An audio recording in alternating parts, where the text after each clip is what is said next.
Delhi high court के पूर्व जज और उड़ीसा हाईकोर्ट के चीफ जस्टिस रहे एस मुरलीधर ने आखिरकार दिल्ली दंगों के मामले पर अपनी चुप्पी तोड़ी है। उन्होंने कहा कि वो इस चीज से अनजान है कि दिल्ली दंगों के बाद उनके फैसले से केंद्र सरकार को क्या परेशानी हुई, जिसकी वजह से उनका ट्रांसफर कर दिया गया था। उन्होंने कहा कि उनकी जगह कोई और भी जज होता तो उसे भी ऐसा ही करना चाहिए था, क्योंकि यही सही काम था। आपको बता दें कि जस्टिस एस मुरलीधर का नाम काफी चर्चा में आया था जब साल 2020 के दिल्ली दंगों के दौरान उन्होंने दिल्ली पुलिस को बीजेपी नेताओं अनुराग ठाकुर, कपिल मिश्रा, परवेश वर्मा आदि के खिलाफ एफआईआर दर्ज करने पर फैसला लेने का आदेश दिया था। इसके अलावा आधी रात को अपने आवास पर आपातकालीन सुनवाई के बाद जस्टिस मुरलीधर ने एक आदेश जारी करके पुलिस को दंगे में घायल हुए लोगों की सुरक्षा करने और उचित सुविधाओं के साथ अस्पताल में उनको सुरक्षित शिफ्ट किए जाने का भी निर्देश दिया था। इन आदेशों के बाद केंद्र सरकार ने जस्टिस मुरलीधर का तबादला पंजाब और हरियाणा हाईकोर्ट में कर दिया था। जस्टिस मुरलीधर 7 अगस्त को उड़ीसा हाईकोर्ट के चीफ जस्टिस के रूप में रिटायर हुए थे।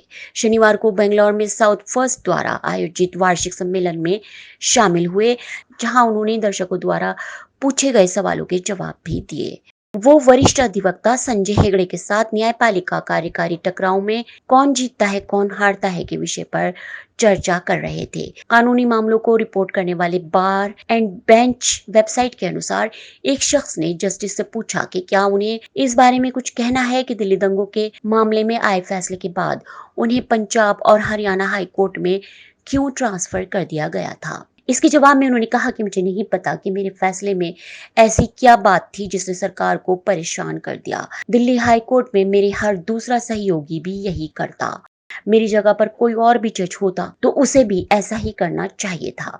जस्टिस मुरलीधर ने यह भी कहा, तो मैं भी आपकी तरह ही इस बारे में अनजान हूं कि किस बात ने उन्हें परेशान किया, यानी कि क्या वो बिल्कुल परेशान थे। लेकिन इससे कोई फर्क नहीं पड़ता, क्योंकि ये करना सही काम था। जस्टिस ने उस प्रचलित धारणा के बारे में भी बात की कि कार्यपालिका ने न्यायपालिका पर अस्वस्थ नियंत्रण स्थापित कर लिया है और हाई कोर्ट और सुप्रीम कोर्ट में नियुक्तियां अक्सर पारदर्शी तरीके से नहीं की जाती हैं। Bureau report, ST news.